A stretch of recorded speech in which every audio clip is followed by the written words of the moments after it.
अगर आप एक इंजीनियरिंग स्टूडेंट हैं then deep down you must know one thing कि कॉलेज अकेला काफ़ी नहीं है और कोई यहाँ पे आपको जॉब देने के लिए नहीं आने वाला है। कोई आपको असली वर्क के लिए ट्रेन करने नहीं आने वाला है। आपको सब कुछ खुद करना है। पता है हर साल हज़ारों स्टूडेंट्स इंजीनियरिंग पास करते हैं लेकिन उनमें से 80% एवरेज निकलते हैं। क्यों? क्योंकि वो स्मार्ट नहीं है। नहीं, ऐसा नहीं कि वो स्मार्ट नहीं, बल्कि इसलिए कि समय रहते उन्होंने कुछ स्किल्स जो उनके लिए सही थी वो राइट स्किल्स उन्होंने लर्न नहीं की, उनको अप्लाई नहीं किया, जिस वजह से वो एवरेज या फिर बिलो एवरेज ही रह गए। तो आज की इस वीडियो में मैं आपको 20 ऐसे स्किल्स बताने वाली हूँ जो इंजीनियरिंग के हर फील्ड में आपको काम आने वाली है। तो इस वीडियो को पूरा ज़रूर देखिएगा। आपको पता है सक्सेसफुल इंजीनियर वो नहीं होता जिसके पास बहुत अच्छे मार्क्स वाली डिग्री होती है। एक सक्सेसफुल इंजीनियर में होता है हार्ड स्किल और सॉफ्ट स्किल दोनों का कॉम्बिनेशन, जो दोनों स्किल्स को यूज़ करना जानता हो को इन दोनों को कैसे यूज़ करना है। तो चलिए अब आगे बढ़ते हैं उन 20 स्किल्स की तरफ जो किसी हर टाइप के इंजीनियर के लिए बहुत ही ज़रूरी होती हैं। तो आपका रिज्यूमे आपकी पहली वो अपॉर्चुनिटी होता है जो आपको हायर करने के एक स्टेप और क्लोज लेके जाते हैं। आप अपने रिज्यूमे में कुछ अपने ऐसे की स्किल्स हाईलाइट कीजिए जिनसे सामने वाले को ये पता चले कि हाँ आपके अंदर ये एबिलिटीज़ है जिनको वो देखना चाहता है। सो आपका रिज्यूमे आपकी पहली वो स्किल है जो आपको हायर करवा सकता है। तो अपना रिज्यूमे बहुत नीट एंड क्लीन रखना है और की पॉइंट्स को बहुत ही अच्छे से हाईलाइट करना है। हमारी नेक्स्ट स्किल होने वाली है प्रॉब्लम सॉल्विंग। अब प्रॉब्लम सॉल्विंग भी इंजीनियरिंग के हर किसी फील्ड में काम आने वाली स्किल है क्योंकि प्रॉब्लम्स हर किसी फील्ड में आती हैं, हर किसी जॉब में आती हैं। फर्क सिर्फ इतना है कि आप पहले सिचुएशन को समझिए, सिचुएशन को एनालाइज कीजिए, फिर प्रॉब्लम को समझिए कि ये कौन सी प्रॉब्लम है और इसका किस किस तरह से सॉल्यूशन निकाला जा सकता है। थर्ड जो स्किल है हमारी वो है कंप्यूटर साइंस। नहीं रुक जाइए, कंप्यूटर साइंस सिर्फ कंप्यूटर साइंस वाले इंजीनियर्स के लिए नहीं होती। कंप्यूटर साइंस हर किसी फील्ड के इंजीनियर्स के लिए होती है क्योंकि आज के टाइम पे हर किसी कंपनी का, ब्रांड का, सबका डाटा जो कंप्यूटर्स में फील्ड होता है। डाटा उनका जो होता है कंप्यूटर में फील्ड होता है। डाटा होते हैं, डाटाबेस होते हैं। तो आज के टाइम पे हर किसी इंजीनियर को, चाहे वो किसी भी फील्ड में, उनको कंप्यूटर यूज़ करना आना चाहिए, कंप्यूटर की बेसिक डिटेल्स पता होना चाहिए, उनके कनेक्शंस एंड सब, उनकी जो मेन प्रॉब्लम्स होती है वो सब आना चाहिए। एक्सेल वगैरह आप अच्छे से सीख लीजिएगा। तो कंप्यूटर साइंस आपके लिए भी बहुत ज़रूरी है। फोर्थ स्किल जो है वो है अटेंशन टू डिटेल्स। मतलब कुछ इंजीनियर्स ऐसे होते हैं, कुछ जॉब होल्डर्स ऐसे होते हैं जो किसी भी प्रॉब्लम की या किसी भी सिचुएशन की डिटेल्स नहीं समझते, उसकी डिटेल्स में जाते ही नहीं है। तो इससे क्या होगा, इससे आप किसी प्रॉब्लम का सॉल्यूशन कैसे निकाल सकते हैं? बिल्कुल नहीं निकाल सकते। तो आपको हर किसी सिचुएशन में, हर किसी प्रॉब्लम के लिए आपको क्या करना चाहिए, हर किसी प्रोजेक्ट के लिए आपको डिटेल में जाना चाहिए, उसकी डीप स्टडी करनी चाहिए। तो so attention to detail is very much important. आपको हर डिटेल्स पता होनी चाहिए। आपका माइंड इतना अटेंटिव होना चाहिए कि आपको सारी डिटेल्स पता होनी चाहिए। नहीं पता है तो वो आपको पता लगानी चाहिए। So the fifth skill is pressure management. ये किसी भी इंजीनियर के लिए बहुत ज़रूरी है, स्पेशली उनके लिए जो कि टीम्स में काम करते हैं। क्योंकि टीम वर्क में जब आपके टीम मेंबर है या फिर टीम मैनेजर है, कुछ भी है, तो प्रेशर के अंदर काम करना जो है वो बहुत ज़रूरी होता है क्योंकि टीम में हमेशा प्रेशर बना रहता है। सो आप किसी एक प्रेशर के लेवल पे आप किस लेवल पे काम करते हैं, प्रेशर होने के बावजूद आप अपने काम को, वर्क और अपनी टीम को कैसे मैनेज करते हैं, वो चीज़ बहुत ज़रूरी है। आपकी सिक्स्थ स्किल है टीम वर्क। क्योंकि आज के टाइम पे हर किसी फील्ड में, हर किसी कंपनी में जो है टीम्स में काम करना होता है। शायद ही कोई ऐसी कंपनी होगी या शायद ही कोई ऐसी पोजीशन होगी जहाँ पे आपको टीम वर्क नहीं करना पड़ता। तो शायद ही ऐसी कोई कंपनी या कोई पोजीशन होगी जहाँ पर आपको टीम वर्क की ज़रूरत नहीं पड़ती। तो मोस्टली जगह से क्या होता है, टीम्स काम करती हैं, चाहे आप मैनेजर हैं या फिर कोई मामूली से टीम मेंबर हैं। तो टीम वर्क आपके लिए बहुत ज़रूरी है। टीम वर्क को समझना होगा कि आप किस तरह से एक टीम में काम कर सकते हैं, आप किस तरह से पूरी टीम को साथ लेके चल सकते हैं। नेक्स्ट स्किल है क्रिएटिविटी। अब क्रिएटिविटी सब सोचेंगे कि इंजीनियर से क्रिएटिविटी का क्या मीन है। क्रिएटिविटी भी इंजीनियर्स के बहुत काम आने वाले क्योंकि क्रिएटिविटी से आपका क्या होता है, आपका माइंड जब क्रिएटिव होता है तो आप किसी भी प्रॉब्लम का 2-3 तरह से अलग अलग से क्रिएटिव सॉल्यूशंस निकाल के लाते हैं जो आपके टीम मेंबर्स को, आपके मैनेजर्स को काफ़ी इंप्रेस करते हैं और आपका प्रमोशन जो है वो पक्का हो जाता है। सो आपका माइंड भी थोड़ा क्रिएटिव होना चाहिए। थोड़ी सी क्रिएटिविटी अपने अंदर लेके आइए।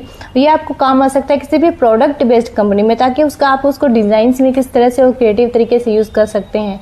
आप उसके प्रोडक्ट्स को, उसकी डिटेल्स को, सब किस तरह से आप उसको क्रिएटिविटी वे में यूज़ कर सकते हैं, उसको यूज़ कीजिए। Skill is communication skill.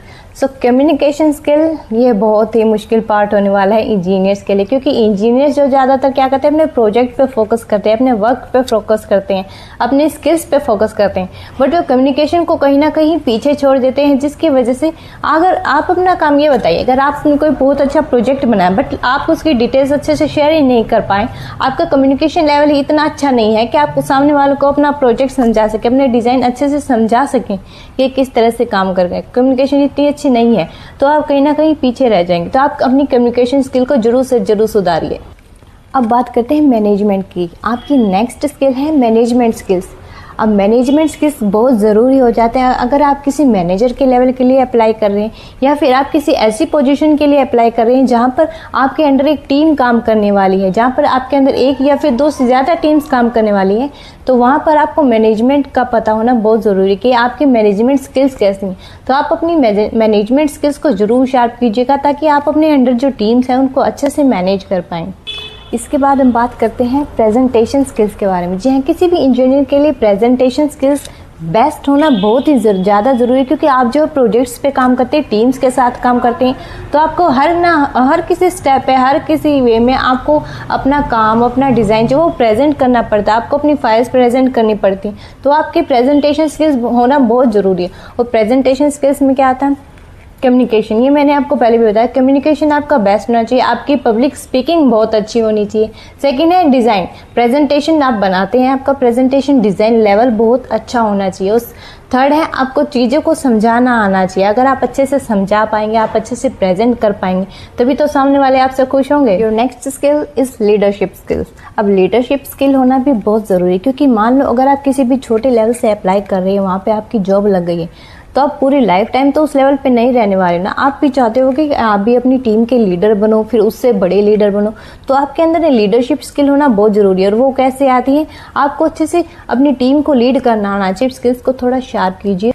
आपकी नेक्स्ट स्किल है रिसर्च स्किल्स। इंजीनियर्स हैं और रिसर्च स्किल के बारे में नहीं पता है तो बहुत ही मुश्किल होने वाला है आपका काम, क्योंकि एज ए इंजीनियर आपको हर किसी लेवल पे, हर किसी प्रोजेक्ट के लिए आपको कुछ रिसर्च करनी पड़ती है, कुछ पेपर्स पढ़ने पड़ते हैं, कुछ लिटरेचर्स वगैरह, कुछ भी जर्नल्स वगैरह वो पढ़नी पड़ती हैं। आपको एक डीप रिसर्च करनी पड़ती है उस प्रोजेक्ट के ऊपर, ताकि आप उस पर अच्छे से काम कर पाएँ और आप उस प्रोजेक्ट में सक्सेसफुल हो पाएँ। सो research skill is the very best skill. So research skill आपके लिए बहुत ही जरूरी है। क्वालिटी एश्योरेंस तो सुना ही होगा, QA इंजीनियर। तो क्वालिटी एश्योरेंस इंजीनियर्स क्या काम करते हैं, स्पेशली वो किसी भी प्रोडक्ट बेस्ड कंपनी में काम करते हैं। प्रोडक्ट्स बेस्ड कंपनी में क्वालिटी एश्योरेंस इंजीनियर्स की बहुत नीड होती है, ताकि उस क्वालिटी को एश्योर कर सके जिस प्रोडक्ट को वो मैन्युफैक्चर कर रहे हैं, जिस प्रोडक्ट को वो प्रोड्यूस कर रहे हैं, उसकी क्वालिटी बेस्ट होनी चाहिए, तभी तो वो आगे जाकर वो प्रोडक्ट बेस्ट बनेगा, तभी तो आगे जाके कंपनी ग्रो करेगी। नेक्स्ट स्किल है डिज़ाइन एबिलिटीज़। अब डिज़ाइन एबिलिटीज़ आप ये मत सोचिएगा कि सिर्फ आर्किटेक्चर टाइप या ऐसा कुछ काम है, ऐसा कुछ भी नहीं है। प्रोडक्ट बेस्ड कंपनी के लिए डिज़ाइन एबिलिटीज़ जो है स्किल बहुत ही अच्छी स्किल है, और सिविल वगैरह वालों के लिए भी डिज़ाइन एबिलिटीज़ बहुत ज़रूरी, क्योंकि डिज़ाइन एबिलिटी में क्या, आप जैसे कोई भी प्रोडक्ट आप प्रोड्यूस करते हैं, प्रोड्यूस करने से पहले आप उसको डिज़ाइन करते हैं, तो उसकी डिज़ाइनिंग जितनी बेस्ट होगी, सबसे पहले कहते हैं ना कि जो चीज़ दिखती है पहले चीज़ देखने में अच्छी होनी चाहिए, उसके बाद ही तो बंदा यूज़ करेगा। वो देखने में अच्छी नहीं होगी तो उसको कोई यूज़ क्यों करेगा। सो डिज़ाइन उसका इतना अट्रैक्टिव होना चाहिए, इसलिए डिज़ाइन एबिलिटी जो है वो स्किल बहुत ही ज़्यादा ज़रूरी है। नेक्स्ट स्किल है सॉफ्टवेयर स्किल। अब सॉफ्टवेयर स्किल खाली एक कंप्यूटर साइंस इंजीनियर्स के लिए ज़रूरी नहीं होती। सॉफ्टवेयर स्किल्स बाकी कई तरह के इंजीनियर्स हैं जिनको आनी बहुत ज़रूरी होती है, जिनके लिए वो एज ए मस्ट होता है कि सॉफ्टवेयर स्किल तो होनी ही चाहिए। बिकॉज बहुत सारी जगह ऐसा होता है कि आप कंप्यूटर साइंस इंजीनियर नहीं है, बट फिर भी आपको जो है सिस्टम पे काम करना पड़ता है, आपको कुछ सॉफ्टवेयर का यूज़ करना पड़ता है, जैसे कैड, कंप्यूटर एडेड डिज़ाइन, तो वो सॉफ्टवेयर पे काम करना पड़ता है। इसके लिए आपको सॉफ्टवेयर से भी फैमिलियर होना बहुत ही ज़्यादा ज़रूरी है। Your next skill is project management. अब प्रोजेक्ट मैनेजमेंट तो आना बहुत ज़रूरी है, क्योंकि इंजीनियर है, किसी भी कंपनी में कहीं भी काम करने जा रही है तो आपको जो प्रोजेक्ट्स पे काम करना होता है, तो प्रोजेक्ट मैनेजमेंट भी बहुत ज़रूरी है कि अगर आप एक साथ में कितने प्रोजेक्ट्स को अच्छे से हैंडल कर पा रहे हो, कितनी टीम्स को हैंडल कर पा रहे हो, और आप अपने प्रोजेक्ट्स अच्छे से कर पा रहे हो कि नहीं कर पा रहे हो, टाइम से दे रहे हो नहीं दे रहे हो। So project management is a must skill for any type of engineer. Next skill है सप्लाईज मैनेजमेंट। सप्लाईज मैनेजमेंट क्या काम करता है, सप्लाईज मैनेजमेंट स्किल है कि कंपनी की जो भी सप्लाईज आती हैं उनको अच्छे से मैनेज करना, उनकी डिटेलिंग अच्छे से रखना, और किस क्वालिटी की सप्लाईज आ रही हैं वो सब अच्छे से उनकी डिटेल्स रखना, वो होता है supply management. The next skill is data management. अब डेटा मैनेजमेंट भी बहुत ज़्यादा ज़रूरी होता है ये स्किल, क्योंकि डेटा मैनेजमेंट क्या होता है, आप किसी कंपनी के लिए काम करें तो कंपनीज में क्या होता है, हर किसी कंपनी का, हर किसी ब्रांड का अपना डाटा होता है जो डेटाबेस में फिक्स होता है, उनके सिस्टम में, उनके सेटअप में सब फिक्स होता है।